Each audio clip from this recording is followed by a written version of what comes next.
Matthew 11:7 through 11 in the New American Standard Bible. As these disciples of John were going away, Jesus began speaking to the crowds about John. What did you go out into the wilderness to see? A reed shaken by the wind? But what did you go out to see? A man dressed in soft clothing? Those who wear soft clothing are in the king's palaces. But what did you go out to see? A prophet? Yes, I tell you, and one who is more than a prophet. This is the one about whom it is written, Behold, I am sending my messenger ahead of you, who will prepare your way before you. Truly I say to you, among those born of women, there has none arisen anyone greater than John the Baptist. Yet, the one who is least in the kingdom of heaven is greater than he. Here, the author has Jesus speaking about John the Baptist.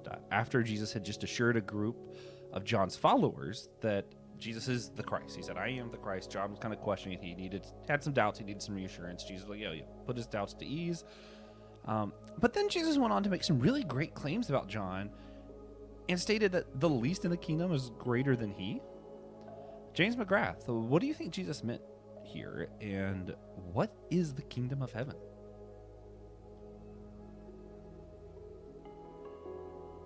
That's a question for you. Yeah.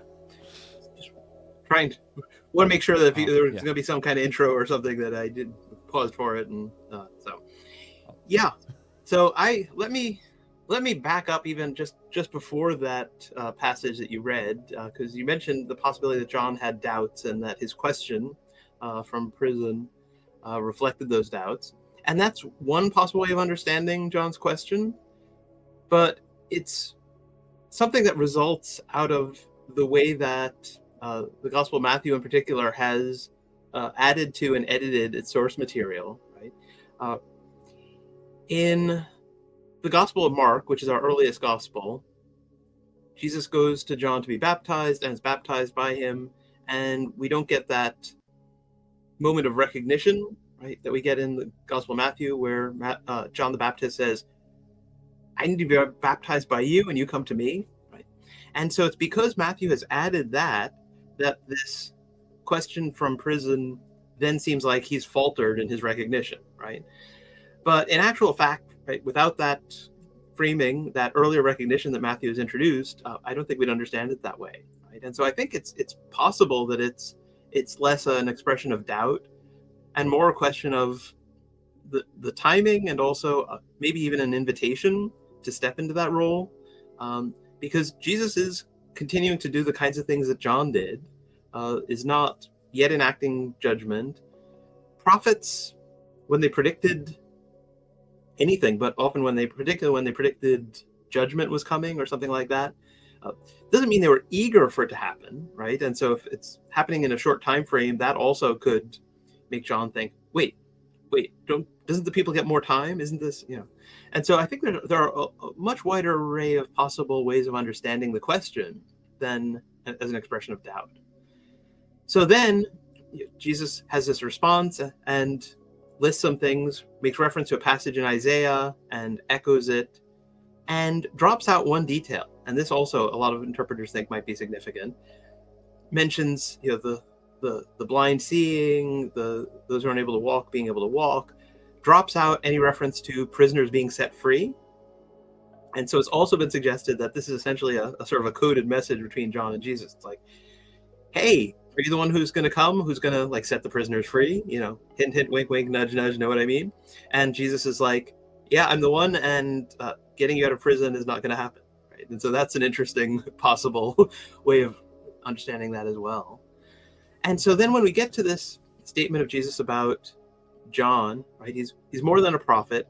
He's one, right, and the echo is, of language that's found in Isaiah, but also in Exodus, right, where we have this figure who's going to lead the people to the promised land, right? And so this sort of, and he's saying that John is more than a prophet, the greatest human being who ever lived, right? That's what those born of women means, right? Those born of women are human beings. And so then you get, but the least in the kingdom of heaven is greater than him.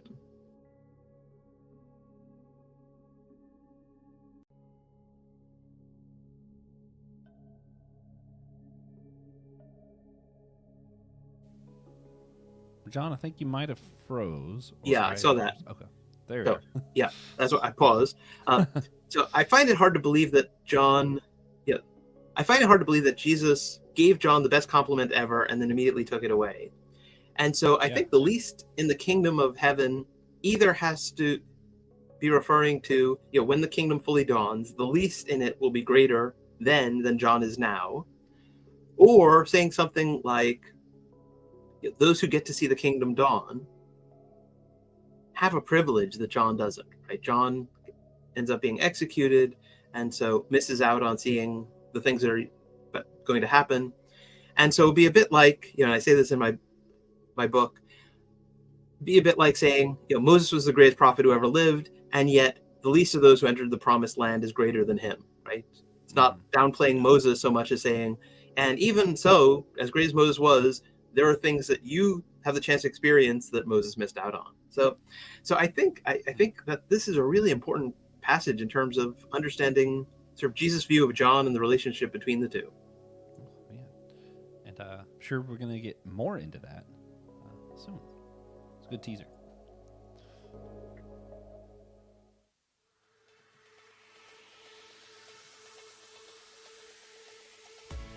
Hey, everybody. Welcome to the Whole Church Podcast, possibly your favorite church unity podcast, possibly not. Usually, this is where I'm like, I'm Joshua Nolan. I'm just here to introduce the greatest podcaster of all time, TJ Tiberius One Blackwell. But he is sick. However, he jumped on before we could record just because he wanted to talk to one of his favorite guests. He was so excited. This is like full endorsement by your favorite podcaster, the one and only Dr. James McGrath is joining us today to talk about John the Baptist, his recent books, and whether there's a difference in the biblical John the Baptist and the historical John the Baptist. James, welcome to the show, man. Yeah, thanks so much. I'm so glad TJ popped on. Yeah, he was sniffly. He didn't sound too good, so I think he made the right choice to sit this one out. But glad I got to say hi at least. Yeah, he's making some hot tea and trying to feel better now for you guys next week.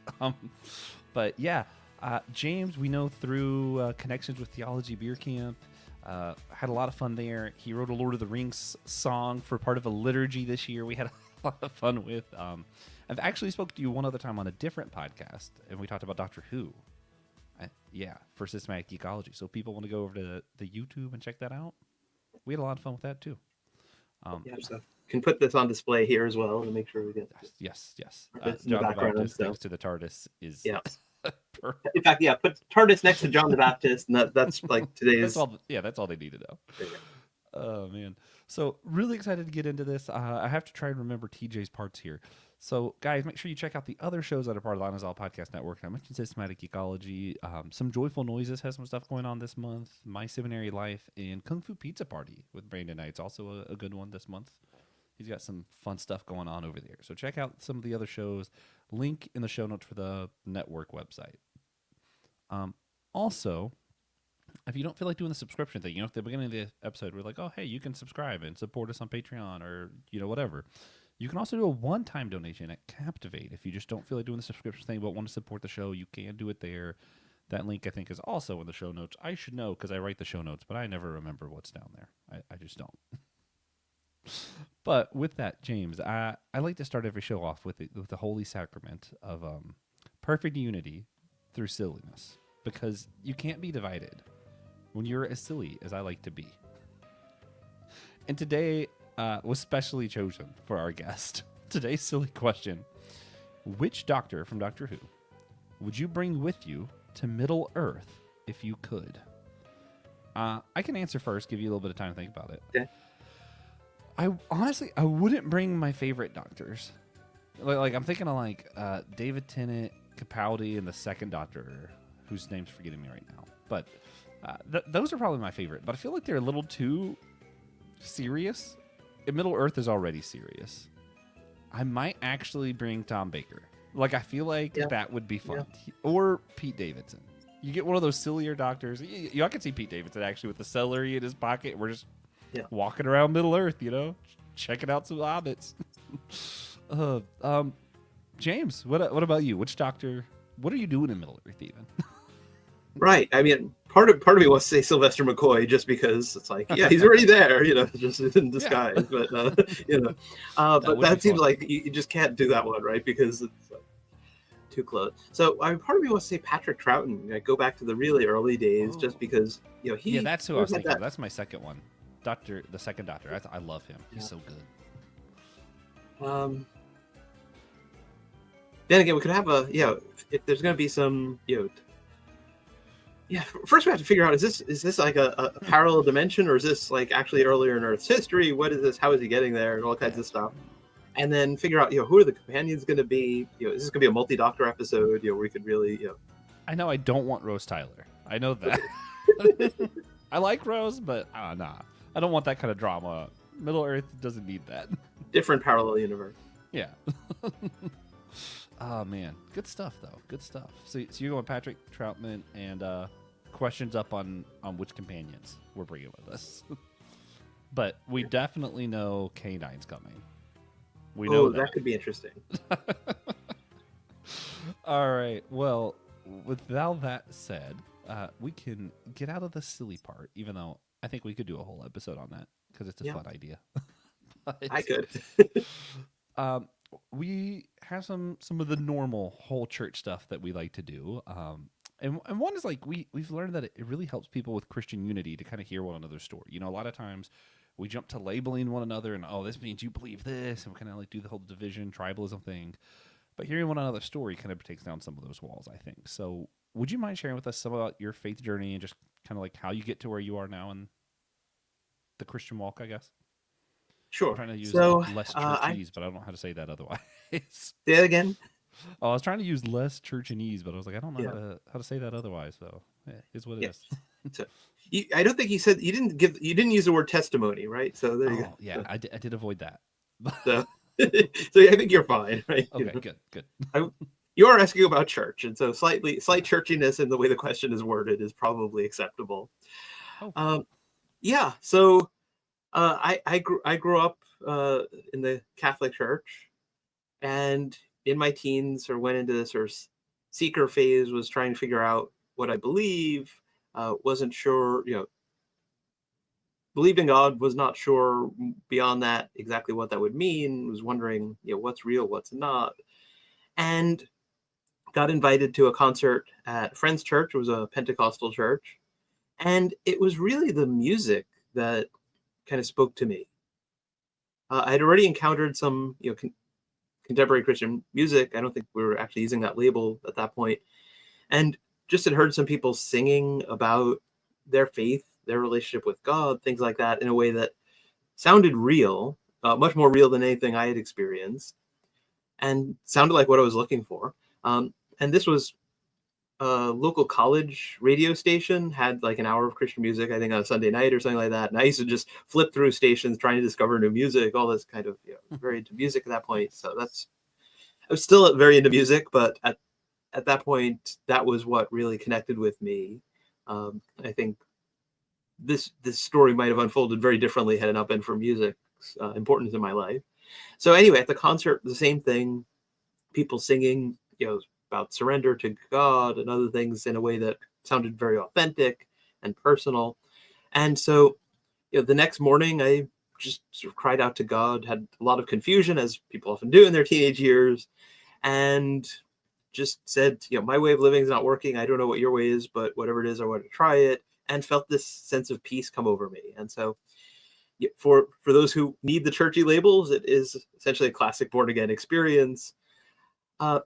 And so immediately sort of shifted gears from thinking, I might do something related to music. Anyway, it had this mishap in gym class where a basketball had bent back my finger. And so music was starting to look a bit iffy anyway. And so started thinking about Bible college, ministry, other possibilities. Was not sure what I should do, but said, okay, I had this experience. I want to explore, I want to learn. And so ended up going to Bible college. As probably those who watch and listen will know from their own experience, if you do academic study of the Bible, a lot of the assumptions that may have led you to study the Bible in the first place get challenged. And that happened for me as well. But because this experience, that I'd had in my teens was the foundation, and not like dogma that I had inherited in church or something like that. Needing to rethink doctrines, needing to rethink how I viewed the Bible was actually less threatening. And so I understand, and hopefully, when people who've come by a different route find this much more challenging than I did.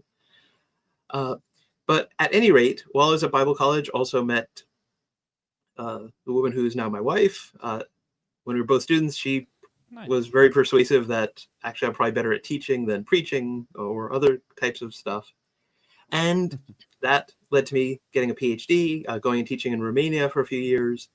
And she was Baptist. And so I've settled in Baptist tradition. That's, for those who may not know, that there's more than one kind of Baptist. If you've only encountered Southern Baptists, you may have this sense that it is a fairly narrow and rigid denomination.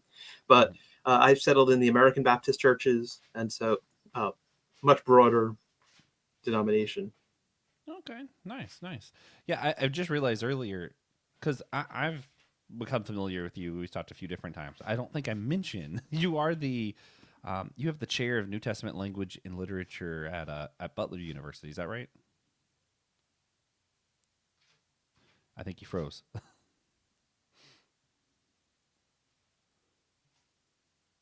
So I froze there again, so I paused. Yes.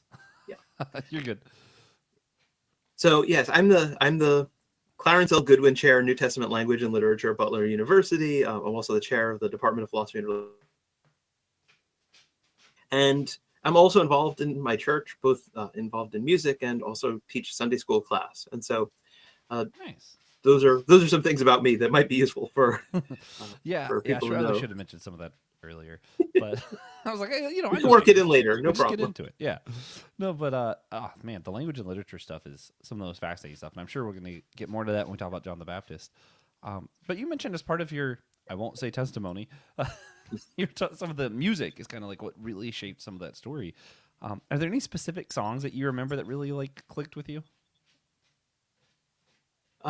Yeah. So I actually heard some like Michael W. Smith and stuff like that, but there was actually a Brian Duncan song, All My Life, which still, kind of is meaningful to me. But yeah, then at that concert, it was this local band. I think they were bilingual, did songs in Spanish as well as in English. But at this concert, it was just in English. But they just sang a song, "I Say Yes, Lord." It was that sort of surrender. And I think that's really been sort of foundational to me, and that's sort of the core of my journey, is that, I had this life-changing experience as a result of surrendering, not as a result of affirming certain dogma or something like that. It was really about sort of putting God first. And when that's how your faith is configured, how your spirituality is configured, however you want to put it, that actually is, I think, very freeing, because precisely by putting God first, says it's not only okay, but maybe even necessary to rethink things, right? If you're going to grow and mature in your faith, if you're going to explore, if you're going to learn, if you're going to seek the truth, then you should be questioning things, right? Because, I remember this shocking moment when I was talking with someone from the Church of Jesus Christ of Latter-day Saints, which was not my own viewpoint, and assumed they're these terrible heretics. And the person gave his testimony and talked about the Holy Spirit and things like that. And I was like, wait a minute, you're not supposed to say that. That's our line, that sort of thing. Yeah. And so when you realize that, to the extent that getting your beliefs wrong can be detrimental, at least in terms of, how you value others and other things, taking that seriously enough to question and to,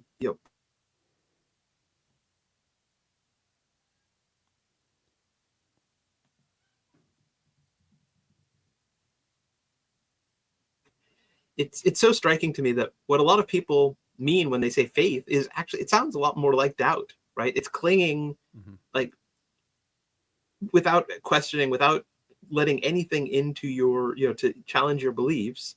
That's what you do when you are in panic mode about things that you think are so, are such a house of cards that, any slight wind of, fresh air coming into the room could bring the whole thing down, right? And so faith should mean trust in God, not affirming dogma and shielding it from question. Yeah. No, man, I got a lot of thoughts with that. No, I think a friend of both of ours, Aaron Simmons, he writes, "Faith is risk in a direction," and that's like Mm. one of my favorite lines. I'm like, yeah, it's even it's the that moment. I can't remember who it is who comes to Jesus. Is like, yeah, Lord, I believe, help my unbelief, and I'm like, yeah, that's it. Or is it like I'm not sure all the time, but I'm willing to risk my life in that direction because I think it's something worth risking for. I love that language. And then even the surrender thing, because that kind of gets tied up with, and we have listeners from all kinds of denominations and backgrounds. We have some more conservative Christians, some more progressive Christians who listen to this. I find myself like near the middle, probably more progressive on a lot of stuff, but yeah, it changes. Yes. It depends who I'm talking to. Some people I'm like, no, I'm super conservative compared to what you think, but just depends who you're talking to. And I think for me, I've started calling myself more of like a Christian Taoist, really, because I don't think of God as like the big guy in the sky. I kind of think of it as like the rhythm the universe is a part of, which also kind of is Tolkien-esque, but we'll get to that later. So, I like the surrender language still, even though like it has that vibe of like some of the stuff I used to believe that I don't necessarily believe anymore, because it's just kind of the language that they use. But also that's kind of it, right? Like if God is kind of just the rhythm that the universe is in, it's like, well, yeah, surrendering to that rhythm, kind of getting into the flow of what is good. Yeah, it's good language. Yeah. I like it. I'm a fan of Taoism as well, and think that It's you good. can learn a lot from it without even as a Christian. There's plenty you can learn from other traditions. I think in general, even if it's just reinforcing your own beliefs because you're like, well, no, that I don't think that way. But Taoism is Yeah. one that I think really has a lot that's compatible because it is about engaging with the world, navigating life in the world in a way that is balanced, right? And that balance is a major theme. Doing so sort of non-violently, and yet also in a way that is not passive either. Yeah.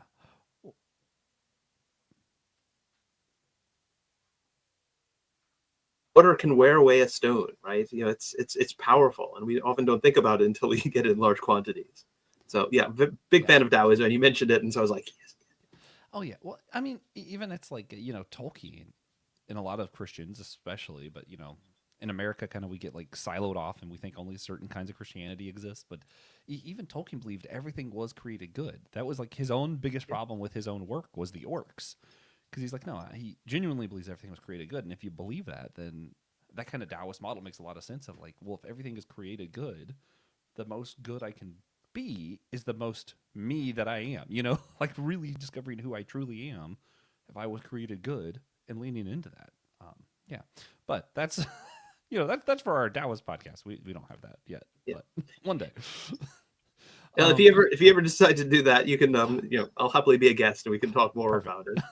And Perfect. can connect it with sci-fi fandom, because the whole theme of the Mm. Force in Star Wars is another one where Was just ripped off of right? Taoism directly. Yeah. Yeah, and I mean you can take it in more of a what we might call a Zoroastrian or Manichaean way, right? Of Oh yeah. the light and the dark are good versus evil, but in Taoism, light and dark are both necessary parts of life, and what's good is balance, right? And you get that language of bringing balance to the Force. And if the Sith are going too far in the direction of aggression, the Jedi, go in a are stifling love and connection and other things, and are going in a different direction. And the whole story ultimately, I think, is about finding that balance and recognizing that being fundamentally good, which is what you were talking about, in how we're created, is not about not having instincts to to eat and to survive and to procreate and things like that. It's about finding balance and healthy expressions for these things. And so I think Taoism, Star Wars, wherever you learn it from, there's lessons there. Yeah, yeah, and in a lot of those beliefs, it's not like light and dark isn't necessarily good and evil. It's more like you might think of anger as dark. Well, Jesus had Yeah, anger. yeah, And God created all those things in us for a reason. And yeah, again, yeah. another podcast, but we will do it one day because I see that me and you would have a lot of fun with it. So I think we at least got to do an episode one day. Sounds good. Um, Yeah, but you did mention that you're currently with the American Baptist Church. Is that right? Hmm. What could you tell us? Could you tell us anything about that? Or like what makes that church unique compared to some other expressions, maybe? Sure. So it's Baptist, which means, and again, if you've experienced other Baptist traditions, you might be surprised that one of the defining features historically has been congregationalism, and an emphasis on soul freedom, so that ultimately, you could still get kicked out, but ultimately, doctrinally, theoretically, Hmm. you are the one responsible. It's you before God for what you think and doing what's right. And you should follow your conscience. And then individual congregations as well, right? And that's why you have the talk of Baptist unions, that it's actually, in theory at least, a collection of churches, each of which uh, its autonomy is recognized as part of this larger thing. Uh, and yeah, I never get tired of pointing out that the American Baptists are the ones that the Southern Baptists broke away from, because the Southern Baptists uh, wanted to keep their slaves when the national denomination, the National Union of Baptists, had taken some steps towards abolitionism. Yeah, yeah. Church unity, but I do pick on the Southern Baptist a lot. Maybe too much because I have some friends who are Southern Yeah, Baptists, and I love them dearly. But as an organization, I just have a lot of issues. yeah.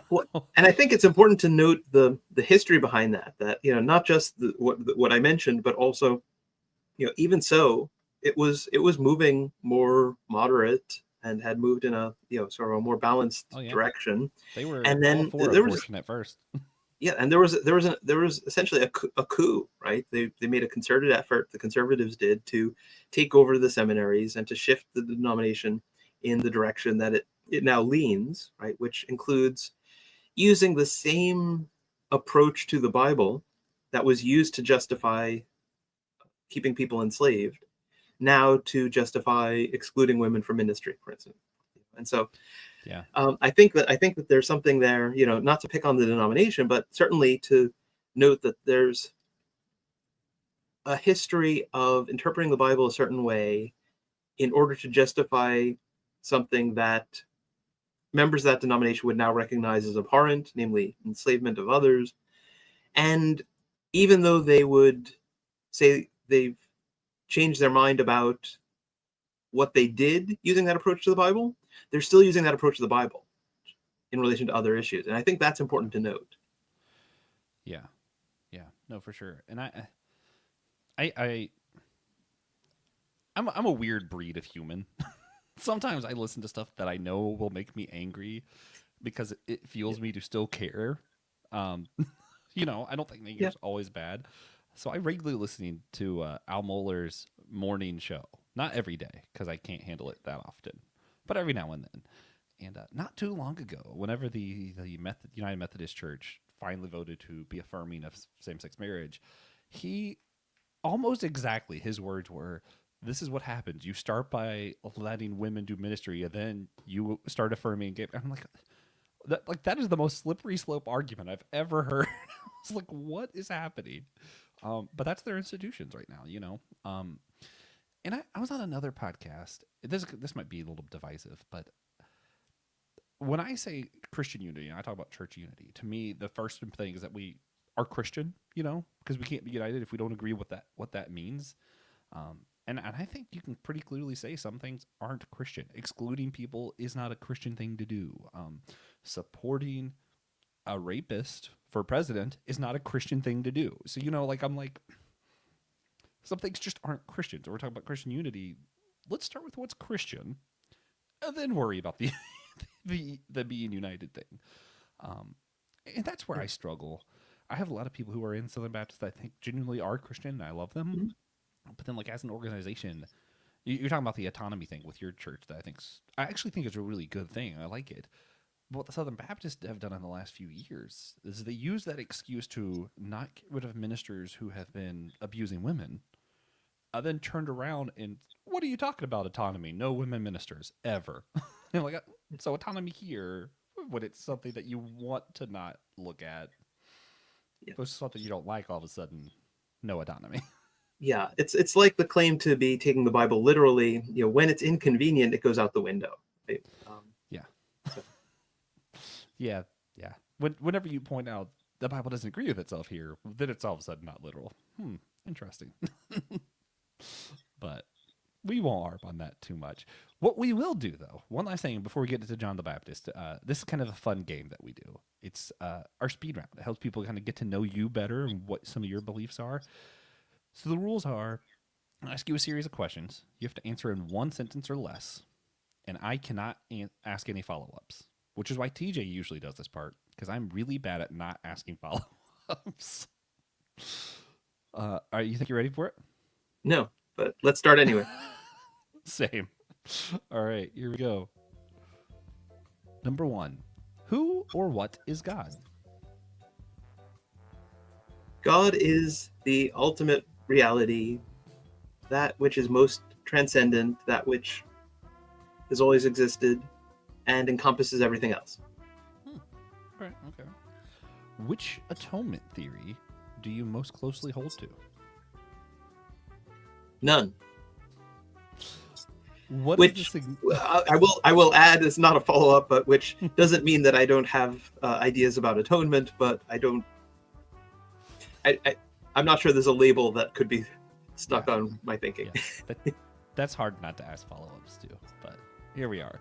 What is the significance of baptism in the Eucharist?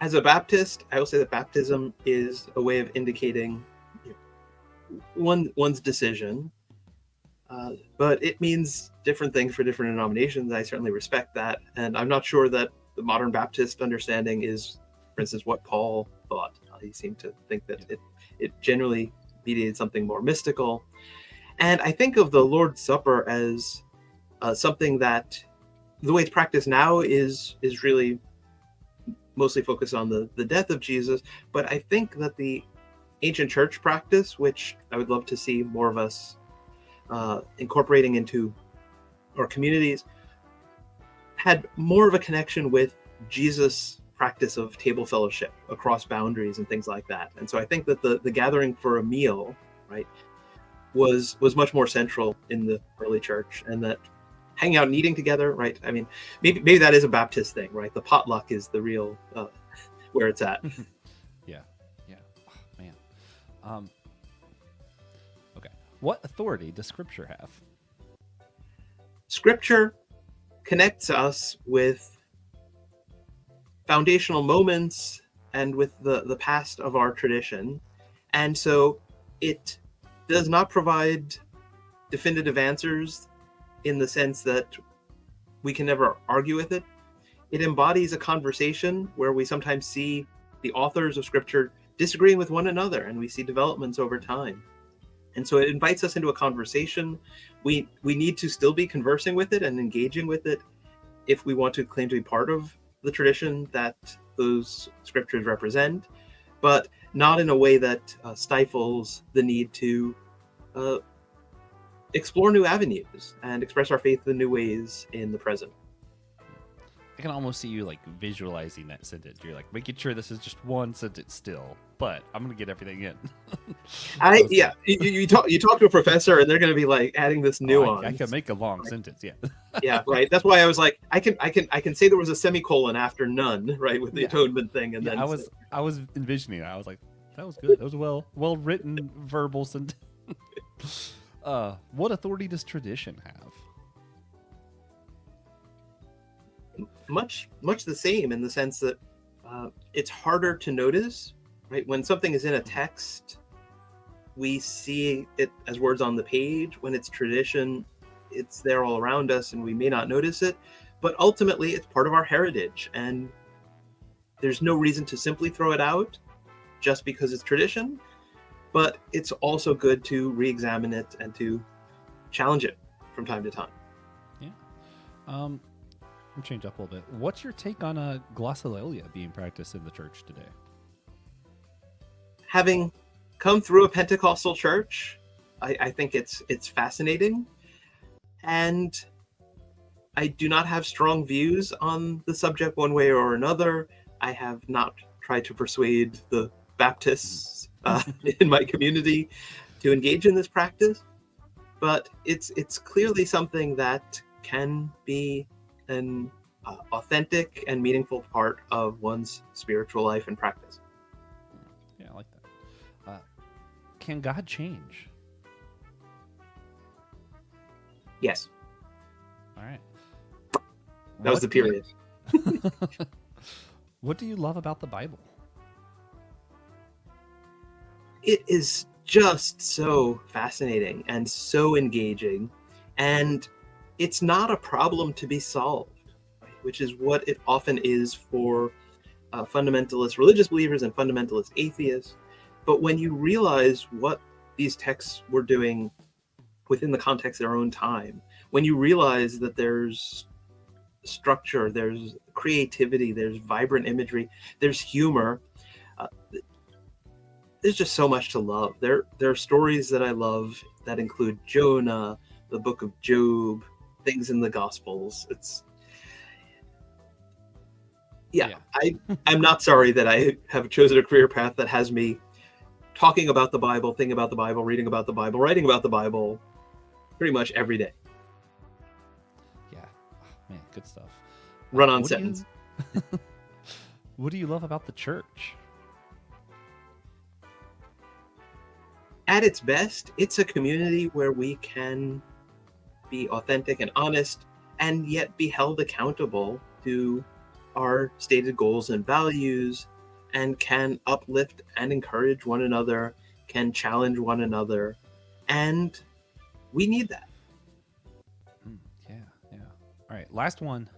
Which, if any, of the 7 sacraments do you follow? I have them listed if you want me to read them off. Go ahead and listen. It'll give me a chance to think. Okay.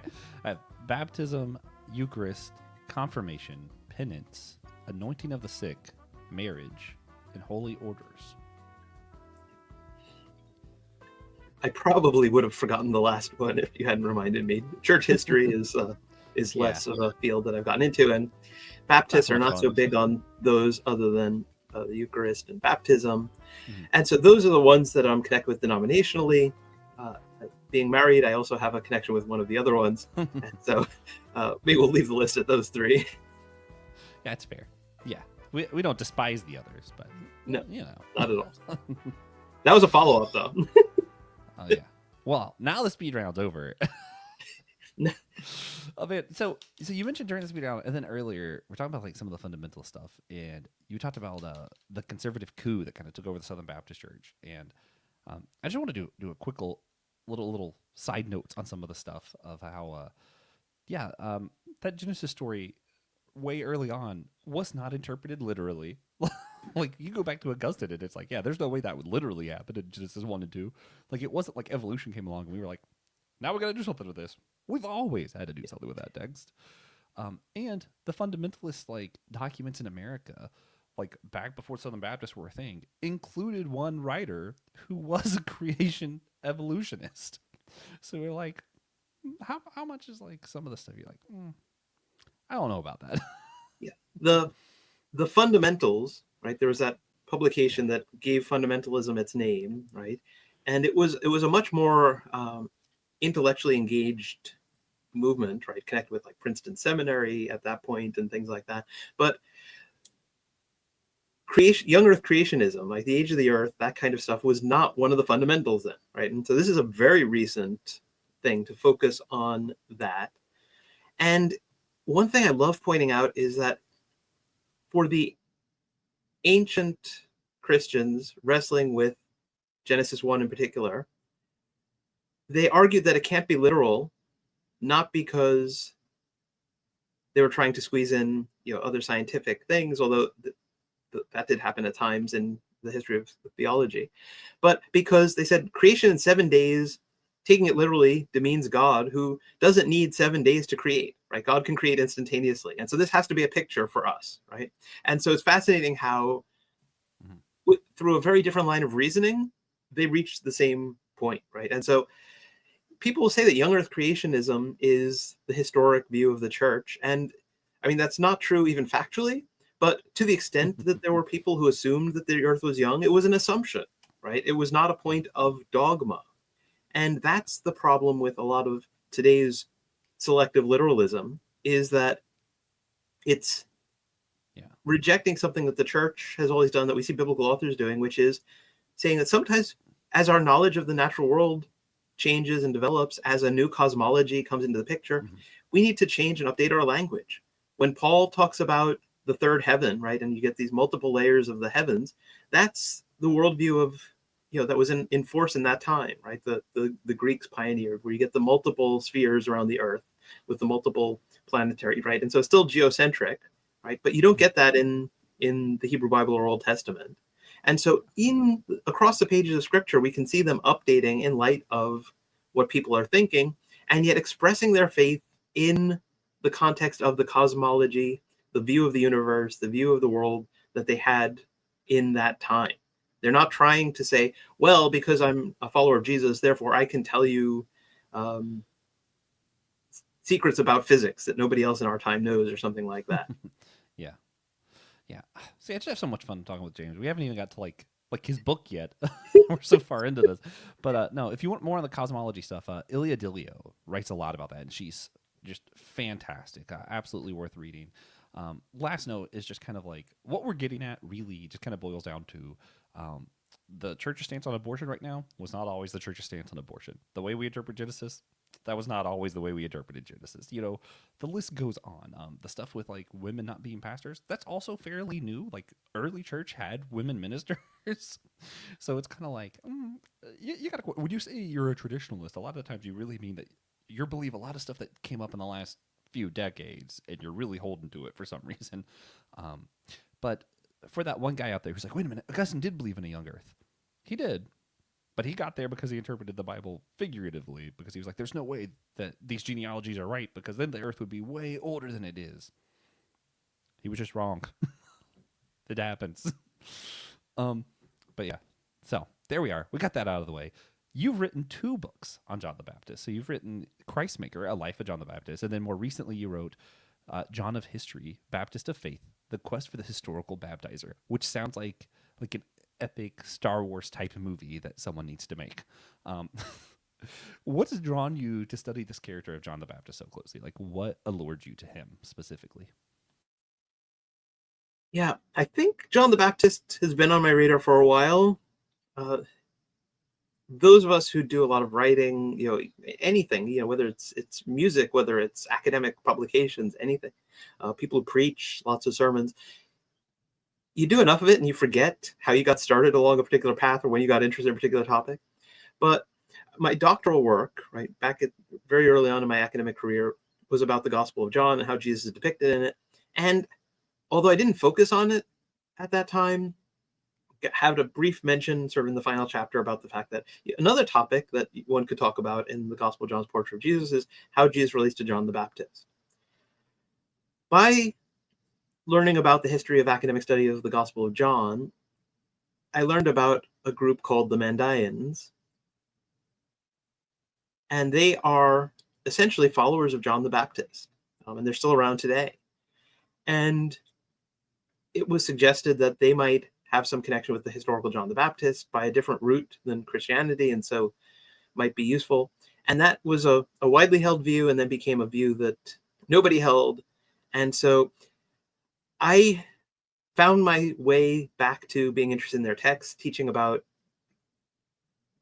post-New Testament, early Christianity, and some of the things that were labeled as heresies, like Gnosticism. And so took an interest in them, realized that these texts are fascinating, possibly relevant to our understanding of figures like John the Baptist, and not being studied. Some of them not even translated into English in their entirety. And so worked on a project related to one of their texts known as the Book of John, and that's John the Baptist, not a Gospel of John like the New Testament one. And I knew once as I was working on that the next step had to be, how are these texts relevant to the New Testament, and in particular the figure of John the Baptist? And so that's essentially the route that led me to pay attention there. Working on the historical Jesus, writing a book on what Jesus learned from women. Somebody actually asked me when I was doing an interview, I think it was with Times of Israel, the person asked me, so what's next? What Jesus learned from men? And I was like, actually, Yeah. So Oh man, I yeah, the Bible's just so like interconnected. So it's always fascinating how people get to specific things. So you mentioned you were looking at the history of Jesus. I I always get fascinated in this like the differentials that people might make between like the historical Jesus and the real Jesus, which is what I want to do with John the Baptist because you hear that a lot about Jesus, but you don't often hear that discussion around some of the other biblical figures. Um, have you read Zealot by Reza Aslan? I've dipped into it, but it became clear before I had a chance to read it that it was somebody from outside of New Testament studies, Yeah, uh, return returning to a view that had been given due consideration and was no longer found really plausible. And so, yeah, um, yeah, I'm aware of it and have taken a look at some of the things he says in it, but have not read it from cover to cover. gotcha. I don't know how serious I take it, but as far as just like writing, it's well written. Like it's fun to read. Hmm. Um, yeah, so I remember C.S. Lewis talks about he he did not like some of the studies of the historical Jesus because he was like, I feel like some of this historical studies gets us away from the biblical Jesus, and whether it's historical or not, that's what matters. How do you address those kind of questions of like before we even get to John the Baptist, like in general, does it matter that we know the real history versus the Bible story of it? I think asking about history is important. It was Marcus Borg who said that, you know, the Jesus that he discovered, which he viewed as a essentially a peasant philosopher, and I don't hold that view, but by digging into the history, he found that it forced him to realize that the actual Jesus who lived roughly 2,000 years ago is not easily conformed to our time, to our doctrinal system, to our imagination. He says he'd much rather a middle class Jesus who drives a Mitsubishi, right? And that was, I'll never forget that phrase, right? Yeah, And so, historical study, one of the things it can do in service of faith is prevent us from simply making Jesus whoever we want him to be. And I think that is something that even people who have some qualms about historical study can hopefully appreciate, because we have people laying claim to Jesus, claiming to be followers of Jesus, who have diametrically opposed views of what that means. And if yeah, we can't ask about evidence in sources from the past, and obviously even a literary approach to these texts, it needs to be historically informed, right? Otherwise, whether it's historical reconstruction, or imagining a historical figure, or imagining the meaning of text, we're going to distort them unless we bring the tools of historical inquiry and historical evidence about the time and place that they're from into the picture. yeah. Do you mind if I stay on some of this kind of like meta analysis of like history for a Not at second? all. Because what you brought up there kind of makes me think of like what happened with Bonhoeffer, and really relevant recently with the new movie, where people will take his writings and they might interpret it different ways, right? But then by looking at the history of Bonhoeffer, it's really clear what he actually meant. Is that kind of like the same thing that you're saying? Like a lot of like the New Testament is more commentary on Jesus and like the theology, and understanding that like underlying history kind of helps find a foundation for that, so we know what they were actually interpreting. Yeah, I mean that's absolutely true as well. I mean, if we think about, whether it's Bonhoeffer, Martin Luther King Jr., there are these figures who become iconic, and therefore everybody wants to say, "Oh, I appreciate this person," and they know a few quotes, but they may not know sort of the whole and the context of the quotes, and so may end up having a completely wrong picture, right? They may truly believe it, right, based on what they've heard, but they may have a totally wrong picture of what that person actually said, or may just have a partial picture.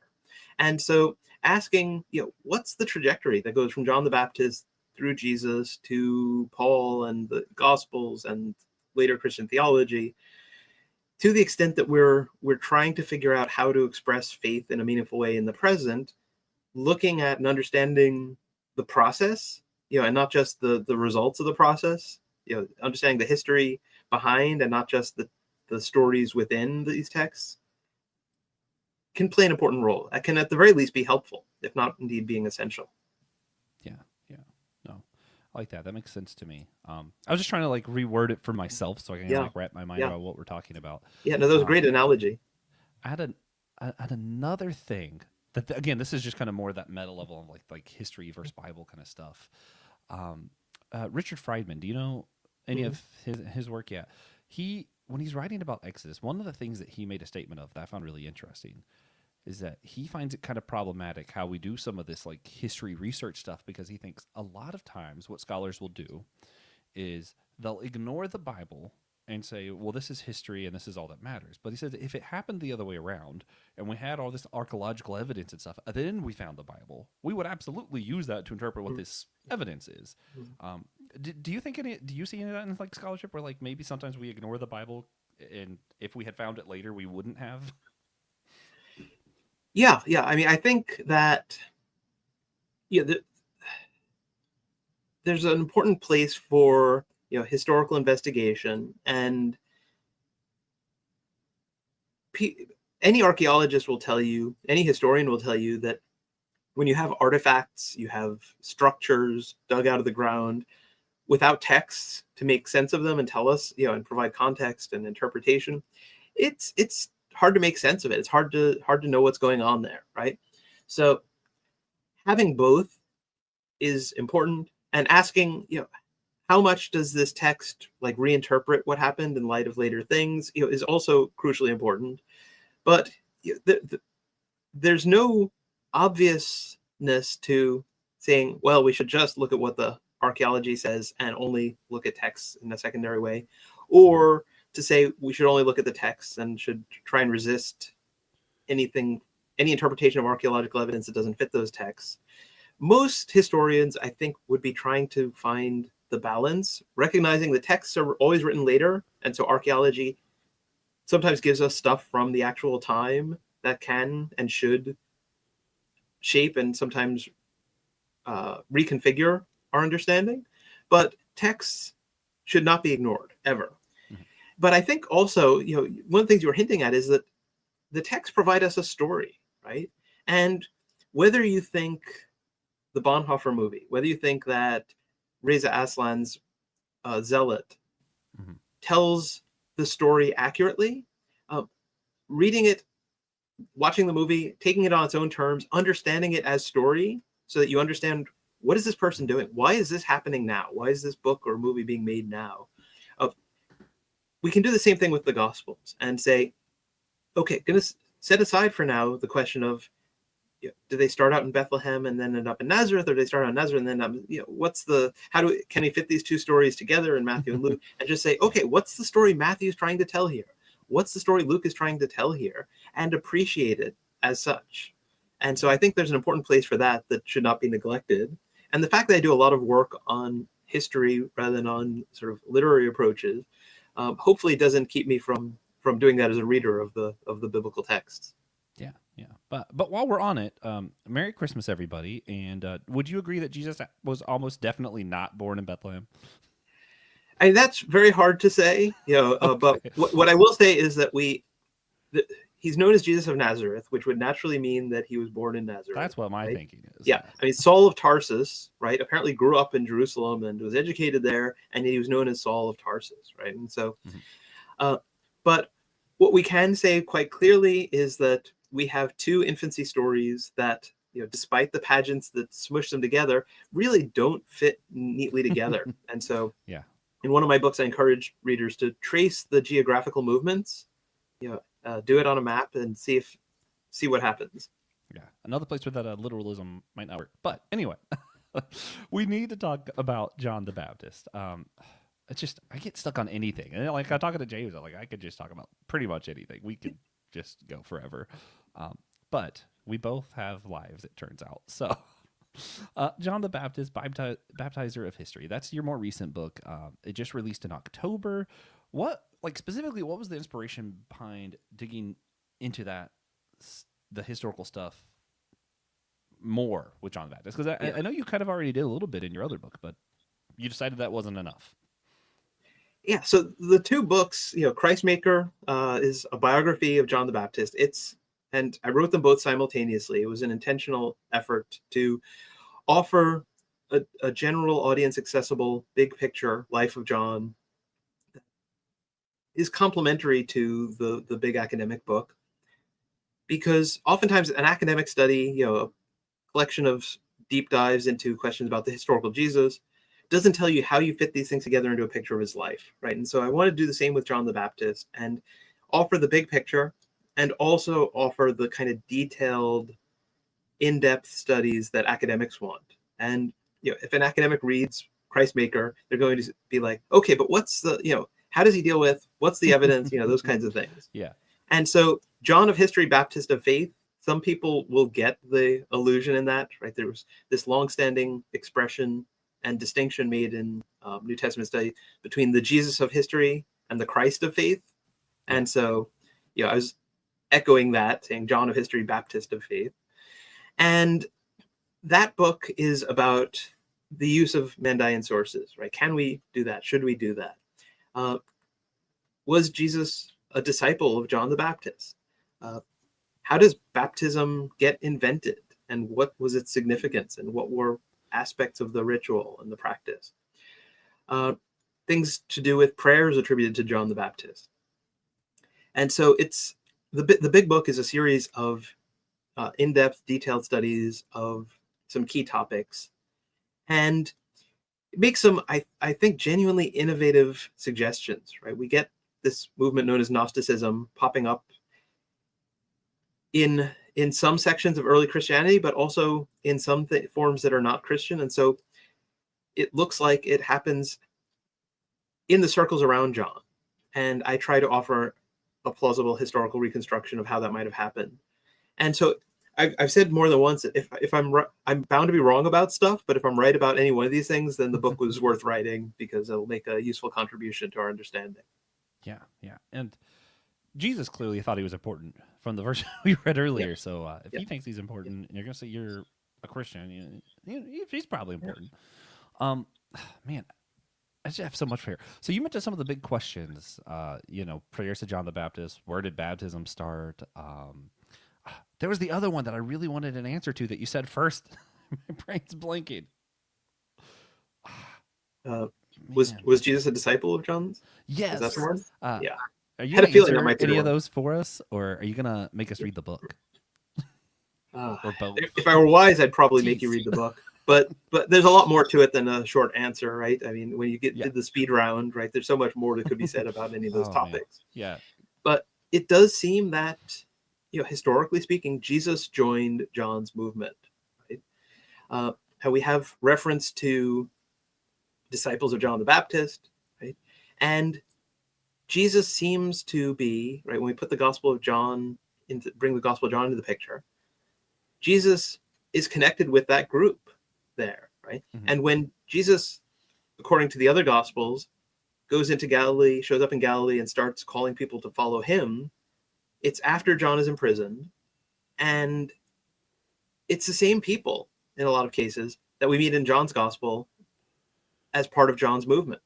And so we can then understand the story Mark is telling is not about Jesus encountering people for the first time and saying, follow me, and they just drop everything, but regrouping John's followers and stepping into the role of leader of this movement that John had started.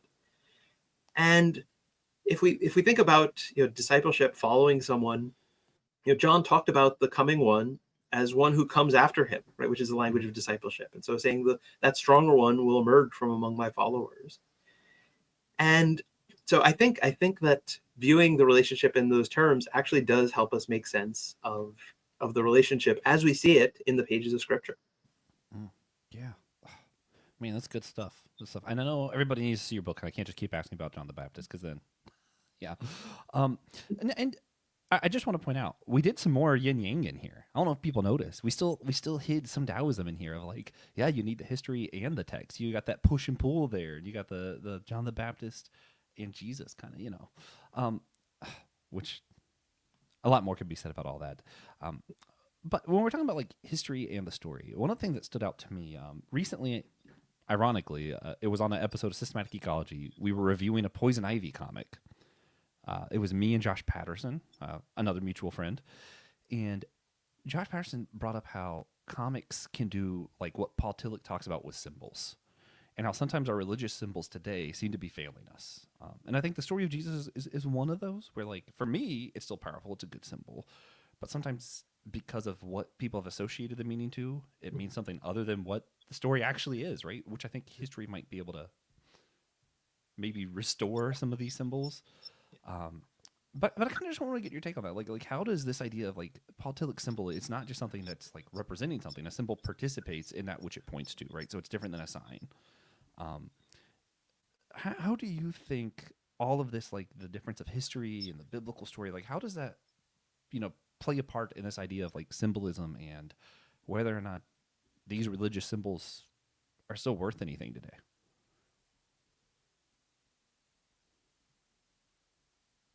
I can't tell if we froze or not. You did freeze Okay. for a second, Oh, which my bad. presumably meant I was on that end. I find Paul Tillich's work so incredibly helpful, and so Yeah. highly recommend it. And when it comes to history and narrative history and theology, history is just one of the sets of things that we can and should ask, but it can inform our efforts to engage in theological reflection.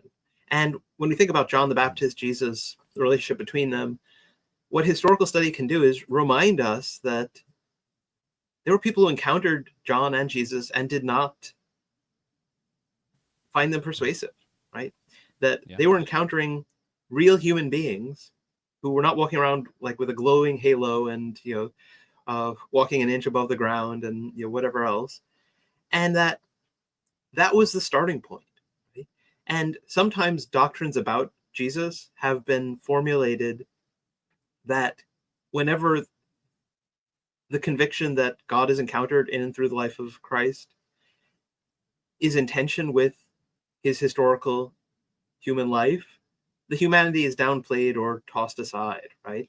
And so work on this, I think, is important to how Jesus functions as a symbol, right? As a pointer to, because Jesus is the, in the words of the New Testament authors, right? The image of the invisible God, right? It essentially is not just symbol, but almost idol or icon, right? That Mhm. brings God close, right, in and through this life, but in turn functions as a sort of symbol, a pointer, a sacrament, if you will, pointing towards this transcendence. And for Christians, at least, that's how our experience of Jesus tends to be.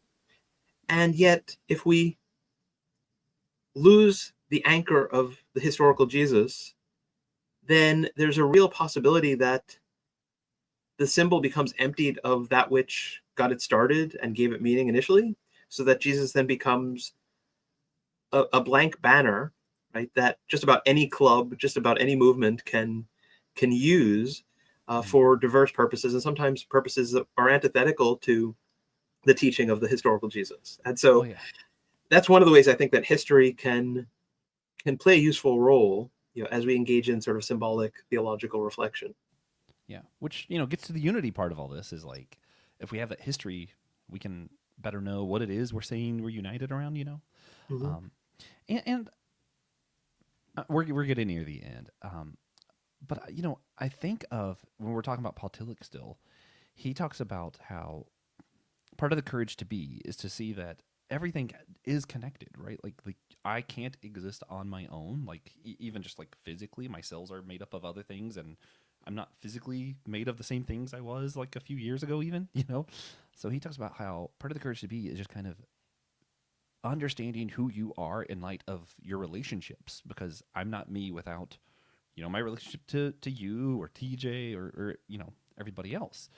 Um, and I'm probably slaughtering it. I'm not a scholar of any sort, but when I think of like your books on how Jesus might not have been Jesus without John the Baptist, well, whatever we mean when we say that God became man and he had all the same experiences of man, well, part of being man is being defined by your relationships. So I feel like that makes perfect sense, and that's going to lean into what a character I'm fascinated by is the brother of Jesus, James, which might make Catholics upset at me, but I would love to do what you do with John the Baptist with James one day, because I find him so fascinating. Some of the like the historical stuff of like how even what happened to him might have been part of why Jerusalem fell, and I'm like, oh, Man, it's just so interesting.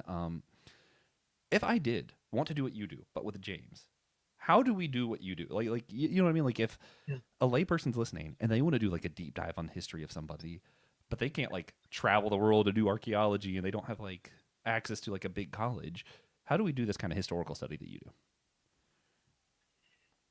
Yeah. I mean, I think pretty much any historian working on any topic, we're all, on the one hand, there is this general knowledge without which one can very badly misunderstand or distort what what's happening. And we see this in some of the popular views you get online, people who are like, yeah, Jesus was invented by the Romans to try to control the Jews, and all kinds of wacky theories Yeah. that just have no historical plausibility if you know the time, the place, the sources. And so getting yourself well informed if is just generally is important, but then each of us who does this sort of detailed work is dependent on others, right? There's Jewish history and Roman history, there's archaeology.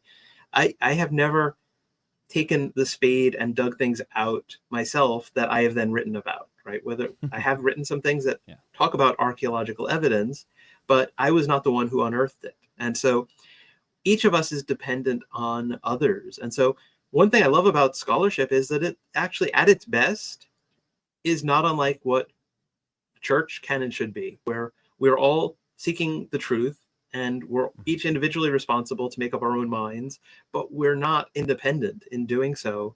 And we're more likely to get at the truth if we both stand on one another's shoulders, but also are open to being challenged by others. And when we stop that, we stop genuinely questing, or at least effectively questing for truth and questing for God. And so, for some, scholarship and faith are seem to be at odds with one another, whereas for me, these two things, at their best, function in very similar ways. Mm, yeah. Yeah. No, I like that. Oh man. Well, as we are getting near the end here, is there anything else that you think people absolutely should know or might just be really interested to know about you, John the Baptist, or this book that we're talking about today? That's John of History, Baptizer of Faith, Baptist of Faith. Sorry, the Quest of the Historical Baptizer. I was like, I feel like I mixed up a word. I knew I did. But is Yeah, there anything else they should know about you, the book, or just John the Baptist in general yeah. before we? I mean, if you're a general reader and not like an academic in my field, then definitely get Christmaker and start there, because that's the one. I tell stories about visiting places associated with John in the Holy Land, talk about things, paint the big picture. It's an accessible book. It's a readable book. Had lots of people tell me that. And then what I recommend is, if you want more, right? You want more detail. You have questions, or how did he figure this out? Or some of the things that are not in there, such as, so what's the connection between John and, say, the Lord's Prayer? What else is there from other strands of Christianity that may tell us something about John as somebody who prayed and taught others to do so? Then academic books can be expensive. Ask your local public library to get it. They almost certainly will, and that's something you should do regularly. If you have an author you appreciate, or a subject that you're interested in, recommend books to your public library. That doesn't get said often enough. Often people don't know that if you have a library card, you can sometimes get ebooks like right on your phone from there. But you can also, usually through the public library website, recommend books for purchase. And so if you want to support the work that I do without it costing you something yourself, then have your have your local public library get the book and then check it out from there. That actually, because academics, as a rule, don't write books to make money. They are not big money makers. We do it because we think we have something worth saying, something interesting. We find a topic really important and exciting and want to share this love of it and what we've discovered with others. And so I'm much more interested in people reading it. And so library is what I would say is the sort of last point. Yeah, yeah, no, that well, and that helps twofold because then it also gets the book in other people's hands Mhm. because it's Yeah. in the library now. Yeah, no, that's great. Man, I wish I had thought of that more. I'm gonna start recommending that with all of my favorite that I get people on. Nick Polk comes on and talks about his book. I'm gonna say, hey guys, you guys should get this in the library. Oh man, well, it's been a joy. It's always a joy talking to you, James. But before we wrap up, one thing we always like to do, um, and this isn't as directly related to some of the stuff that we talked about as sometimes this question can be, um, but if you had to just leave our listeners with a single tangible action, just something practical that they could do that would help better engender Christian unity today, what's one thing that you think people could do right now? So, because I teach Sunday school, actually, yeah, and I'm part of a not just a denomination that's quite diverse theologically and ethnically and in other ways, but I'm part of a congregation where there's a lot of diversity, right? Moderate, but with some liberals and some conservatives, and the whole spectrum. We wrestled with this question: what does unity mean? What does it mean to be a follower of Jesus? What unites us?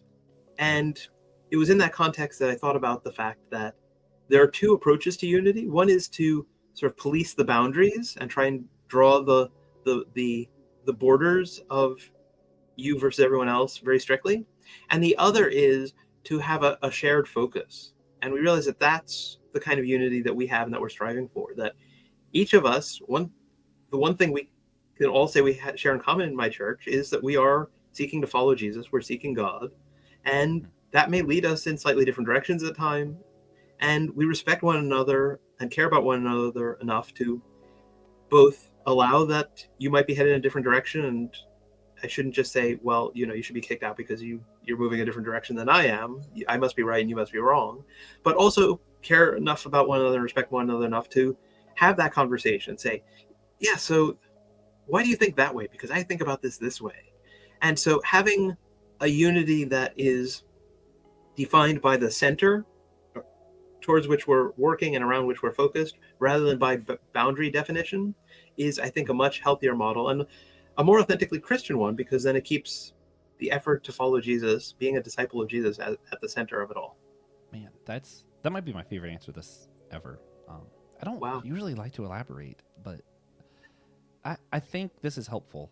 So I just talking from personal experience, I've kind of experienced that, and this is like from back when I was more traditionalist and I was kind of not as informed about a lot of things. So I was kind of dumb. I'll just be honest. I remember I had Christians who came beside me who I didn't agree with, who, like, for me, I was drawing all these boundaries, and they were like, "You don't need those." But what they saw is that I genuinely loved Jesus, and for me, I was convicted that all these different things were sins that they didn't agree with, but they still would come beside me, and they would even help me avoid those things, because they're like, they don't think it's a sin, but hey, if you're going to feel guilty for it, I don't want you to do this, man. And that genuine care, I think, is what eventually led me to realize it's not about the boundaries, and it is about that focus. So having that focus can even help people maybe drop some of the boundaries. I don't know. That's part of what helped me. So I don't know. That really spoke to me. Glad you said that. How, on more of a macro scale, how do you think, if people did that, what do you think we would see change in our churches and the world around us? Well, I think that we might see at least slightly less splintering of Protestant denominations, because if it's all about boundaries, all right, and I think there is a place, for saying we're not pulling in the same direction, we should go our separate ways. But I think that we might do it less, or we might do it with less animosity and hostility if we recognize that, we don't always have to be aligned on everything, right? There's that famous statement that about in essentials unity, right, and non-essentials charity, or whatever it is, or in all things charity. And everybody seems to agree with that, but then they disagree about what is or isn't essential, right? And if we make God and Jesus essential within the framework of Christianity, then that means that everything else is something that it's appropriate to look closely at. And if we disagree, it doesn't necessarily mean that it's because one or the other has stopped following Jesus or something like that. Yeah, man, it's good stuff. I seriously, I could just talk to James forever, I think. But this has been a long episode. I don't know if he was prepared for this, so thank you for sticking with me. as we wrap up, we do just share a God moment that we've seen God in something recently, challenge, blessing, whatever. Mine's a little bit of both. I'll go first, give you time to think. My car decided to stop working. And the code that popped up, it turned out it was like the second cylinder, whatever. Y'all don't need the details. We changed one thing that they said was the cheapest fix. It turned out to not to be that. So then they said it was going to be this really expensive fix. And I was like, man. So I called my mechanic. I was like, here's what they said it's probably going to be. This stinks. And he's like, man, don't do that. Do this thing real quick first. It's like literally less than a fourth of the cost. And I was like, okay, yeah, we'll try that real quick. So it was a third thing that wasn't either of the options that they told me. And this mechanic who absolutely could have just charged me a buttload of money to do the really expensive thing told me to do it myself. I was like, just try this really cheap fix. And it worked out. And I'm blessed because of that. And then also challenged of like, do I have that heart where like I could make a bunch of money off of somebody, but instead I'm like, hey man, this will be way better for you. Try this. I hope I do. Either way, I'm writing him a Christmas letter and still going to try and send him some money because like, I'm not going to say it'd be a ton of money with just a little bit of time on the phone. So big challenge, big blessing. James, where have you seen God at recently in your life? I think I'll just say Theology Beer Camp. I mean, that is just an amazing. We had an epic Lord of the Rings liturgy.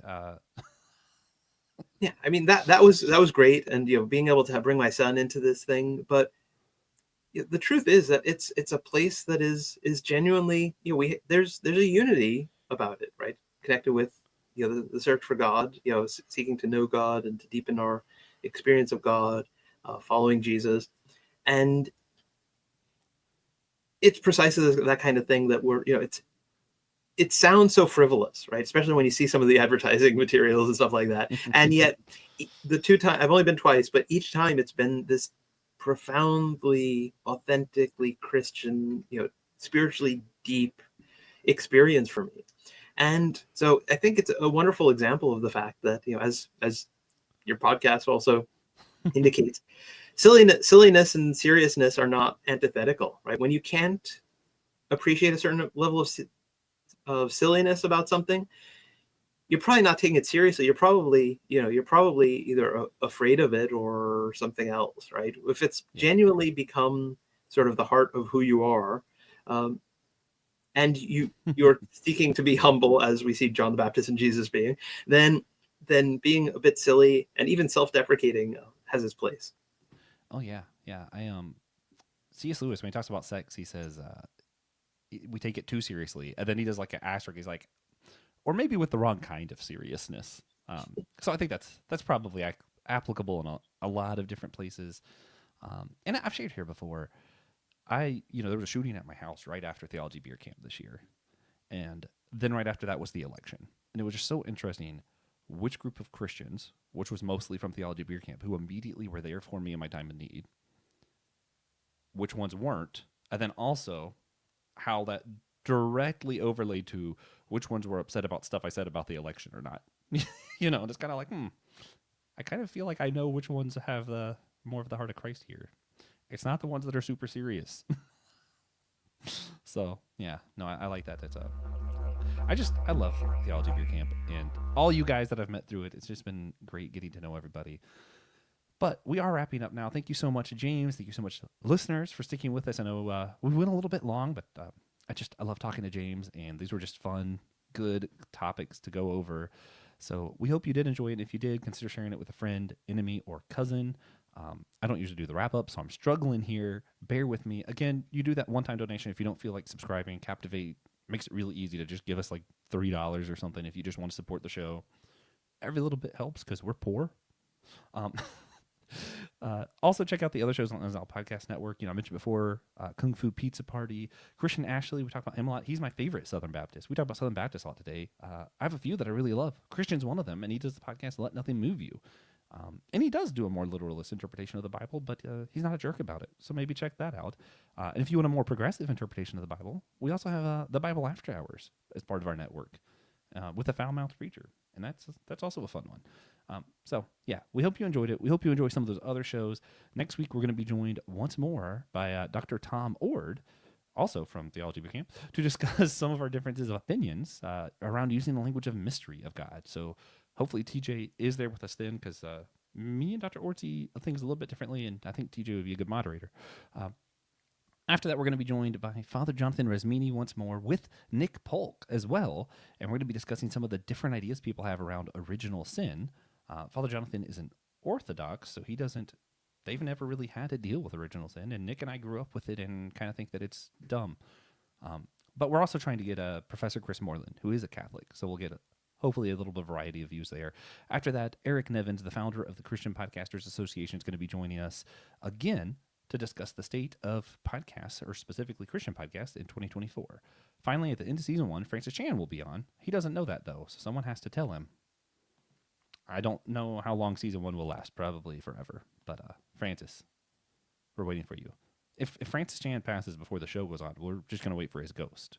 Season 1 won't end. I hope you guys have figured out that bit by now, and if you haven't, I don't know, I apologize. We've been doing this a long time. But hey, thank you guys again, and we'll see you next week.